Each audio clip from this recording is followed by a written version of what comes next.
আসসালামু আলাইকুম। আমরা এখন আছি ফ্রেশ হোম মেডে। এখানে বিভিন্ন ধরনের খাবার ঘরোয়াভাবে বানানো হয় আর কি। এটা হলো একটা ফ্যাক্টরি।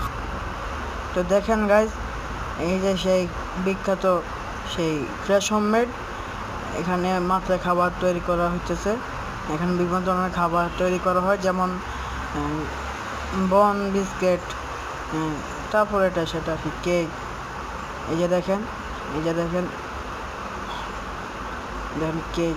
এখানে সকল ধরনের খাবার পাওয়া যায়। স্বাস্থ্যসম্মত খাবার এখানে প্রতিদিন বানানো হয় এবং প্রতিদিন মার্কেটে সেল দেওয়া হয়। এই যে রুটি, এই হলো সেই রুটি।